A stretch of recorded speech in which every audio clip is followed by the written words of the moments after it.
Hello, everybody. It's Scott Bunce, and I'm here today with Cujo Teschner. Cujo, how are you? I'm magnificent, Scott. How are you doing today? It's good to see you again. I'm doing fine. Last time I saw you, you were speaking at a Vistage event with my group, and it's exciting to have you back.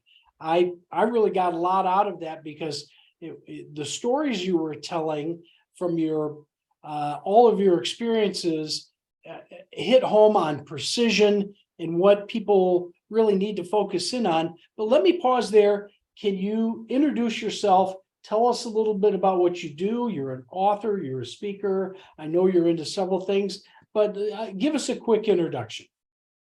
Yeah, Scott, thank you for that. It's great to see you again. For me, who am I? I'm an entrepreneur. First and foremost, love the world of American small business. I think it's the backbone of our economy, and I'm privileged to be part of that. Part of the way that we've built our businesses around teaching the principles that I used to apply back when I was a fighter pilot. So I'm a recovering fighter pilot. I got a chance, the opportunity to fly F-15C models, the air-to-air version of the Eagle, F-22A Raptors, the air supremacy platform that is just a piece of modern, marvelous achievement. What tips me out of the previous life into this one is colorectal cancer. So I'm a cancer survivor. Grateful for the experience that we had as a family, learning to navigate the complexities of a horrible diagnosis with a mindset that says we're going to find some way to win. And that mindset has served us well. And so now I spend my time going around the world teaching what it is that I've learned by way of workshops, keynotes, and group coaching programs. And that brought us together by way of Vistage Worldwide, something for which I'm incredibly thankful. Very good. Now, you shared a lot of exciting photos when you were speaking, and we don't have that set up for today, but I think it's cool. I see your fighter helmet in the background, and you didn't use that as a prop in our meeting, so glad I'm seeing you in a different venue. So why don't you take a moment and tell us a little bit about some of your experiences and how you apply them to business? Yeah. When I was a young fighter pilot, I had a sort of a revelation one day. My future wife was frustrated about some of the experiences she was having in the company that she was working with. And I offered a solution to her. And the solution that I offered her was the cross application of the principles that I was teaching as an instructor at the Air Force Top Gun program. And though she wasn't too jazzed about my let's solve your problem idea in the moment, I think both of us recognized as we reflected back on that conversation that there is something to this notion that like we can learn from strong teams to build strong teams of our own. We can cross apply principles from one domain into another.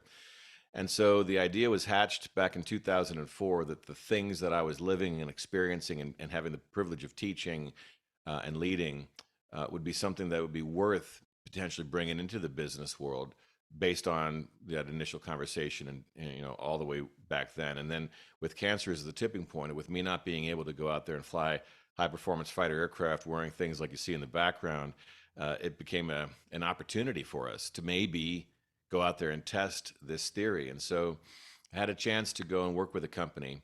And I sort of always thought what I was about to teach was a natural thing for like healthcare or organizations that are, right on the cusp of high performance teaming in a high reliability, high consequence kind of an environment. And so maybe they'd be most receptive to the idea. Actually, the very first company that I had the privilege of working with was a financial services firm that said, hey, these things that you're talking about, they're really interesting to us. And when I taught them how to apply them, it led to an immediate improvement, which then set me on a vector towards let's go teach this far and wide, and let me not presuppose which teams are most interested in what it is that I have to teach. Let's go out there and see who would like this, and then meet them where they are. And that's what we've been working on for the last several years, and it's been an incredibly rewarding experience because we're seeing transformation take place literally before our eyes. And as a person who's been teaching his entire professional life, getting a chance to see that transformation is incredibly rewarding.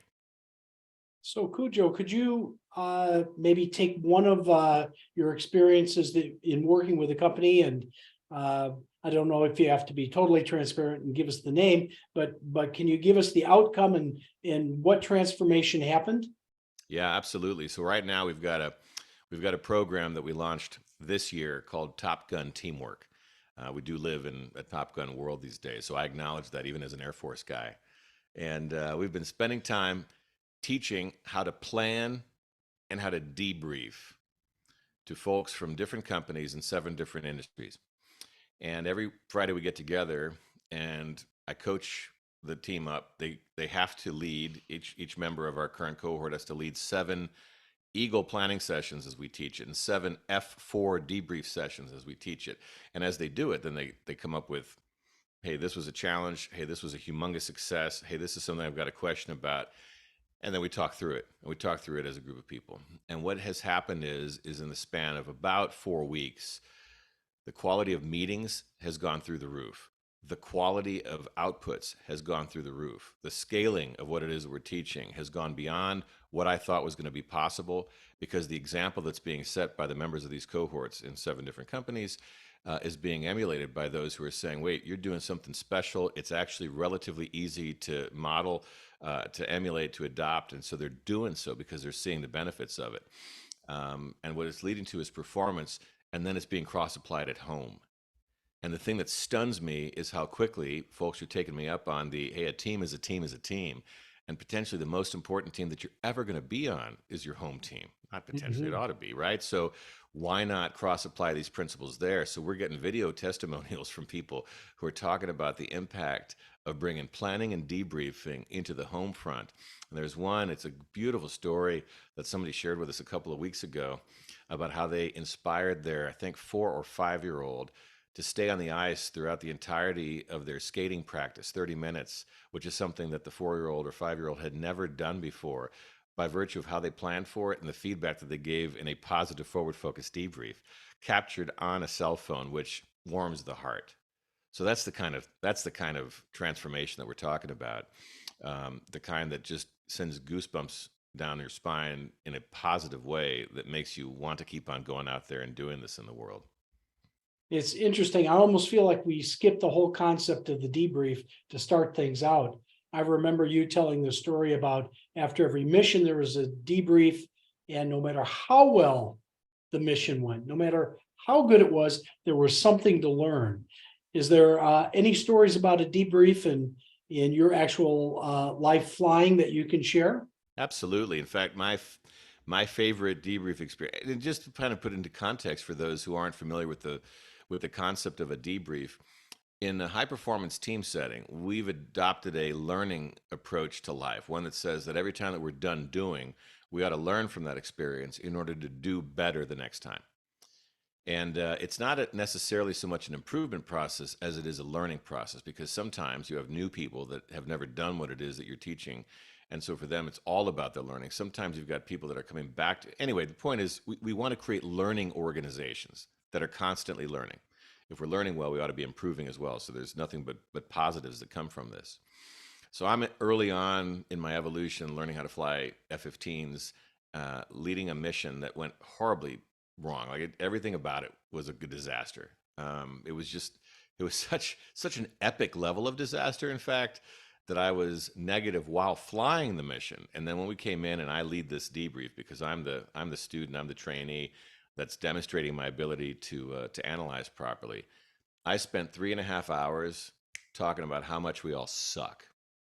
And that's putting it mildly. Okay, so it was nonstop negativity, and I finished my piece. I'm exhausted. I'm done. I'm spent. I have no faith in my ability to do this thing. In fact, I reflected to myself that I'm a fraud, and everybody in the team sees that, and they're going to kick me out of this program soon. And I'm not going to be flying F-15s very long. That's how I felt at the end of my debrief. And then my instructor got up. Wonderful man, a fantastic Eagle pilot, a wonderful gentleman, an outstanding instructor.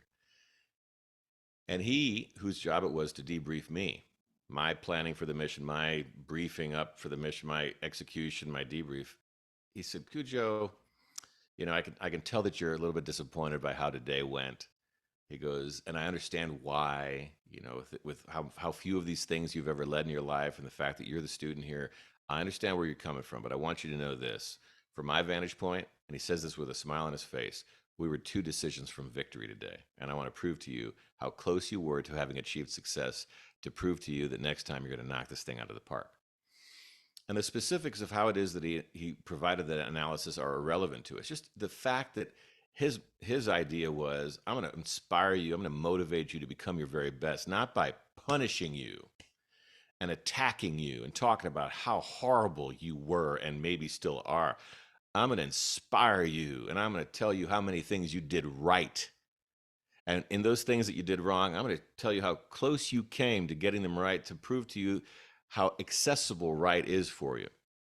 And at the heels of less than 10 minutes of his analysis, I believed in myself again. And that approach, one that I kind of took for granted when I lived it, is something that's so desperately needed in a world where we're so quick to attack, to judge, to punish, to crucify. We've been birthed in an environment of nonstop criticism. We talk about it being good, this constructive criticism approach. We say we grow as a result of constructive criticism, but then we at the same time wonder, how come we've got people that are leaving thinking that the opportunities someplace else are going to be better than here? And maybe the reason is we're not leading them well. And one of the things that I benefited from without a doubt in my aviation career was I was led very well. And I was guided forward, constantly being told how close I was to achieving victory. Maybe there's something to that this world could benefit from. Yeah, that turns a whole situation down or around when somebody gets built up at the end. But let's go back to the beginning. When you've got to give a tough debrief, what is there a secret to it? How, I mean, you got some tough news to deliver. Is there a special approach you use? How does that work? So there's process, there's culture, and there's mindset.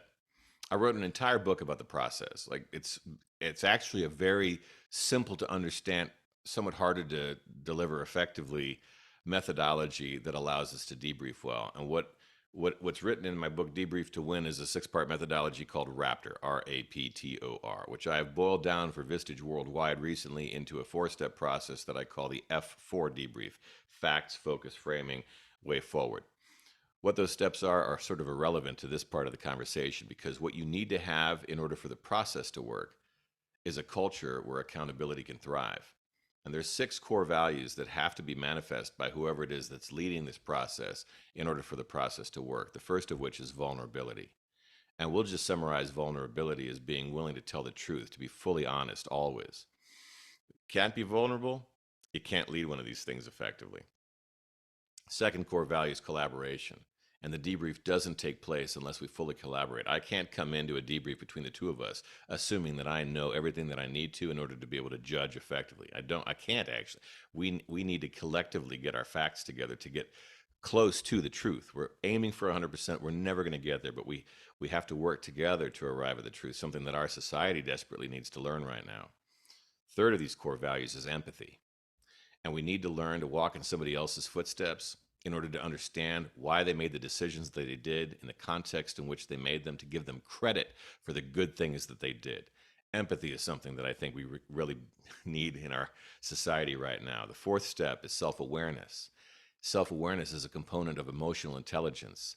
And emotional intelligence, according to Dr. Timothy Clark, is the most important factor in creating an environment of rewarded vulnerability, which he calls psychological safety, which you need to have in order to be able to be vulnerable, in order to be able to have a constructive conversation about difficult subjects. And the last 2 of the core values: humility, freedom from pride, in order to be able to learn from our failure, and ownership, learning to take absolute ownership for the outcomes that the team achieved. You have to have all of that in order for your process to thrive. Mm. And that's the secret sauce to a high-performing team. That's the secret sauce to a fighter squadron. That's the stuff that Top Gun missed in both movies. But we have, luckily, behind closed doors, where we go to learn. We become learning organizations because of the culture that we've built.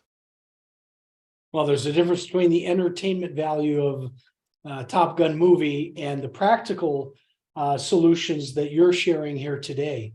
Any other practical advice that you'd like to share? Yeah, one of my favorite movies of all time is 12 O'Clock High, a World War II black and white movie about Bomber Command. Probably not watched very often any longer, starring Gregory Peck.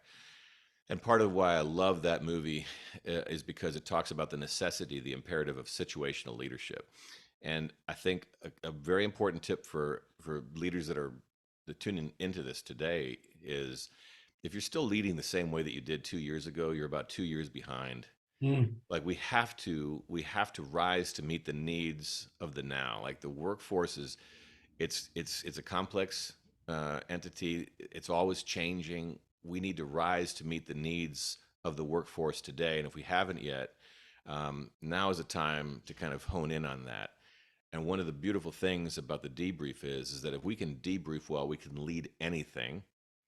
The debrief is the way that we learn through disruption. We're in a very disruptive environment right now, have been for years. So the question that I would ask people to challenge themselves with is, have I adapted a learning philosophy that's allowed me to rise to meet the needs of my teammates? Am I leading effectively right now? And if not, what am I going to do about it? Right. Great concepts, great concepts. So Cujo, if somebody wants to learn more about you, read your books, get you as a speaker, how do they get it? How do they get in touch with you? Yeah, thanks for that question. It's got two very easy places to go. One, robertteschner.com, and the last name is Teschner. That's the speaker website. The other one, vmaxgroupllc.com. That's the, and I'm sure it's in the show notes. That's the company website, and they both link to each other, so it's easy to get to one from the other. And the books are there; all three are there. Everything that we do is there, and it's an easy way to drop in a note, to schedule a call, to see what it is that our team can do to serve yours. Love it. Well, Cujo, thanks again for spending time with me. Thank you for your service and wishing you all the best, my friend. Scott, thank you for what you do in the world. Thanks for serving your communities by way of being a Vistage chair. Here's to your continued success. Let's go out there and keep on winning in a disruptive environment. All right. Thank you very much. Thank you.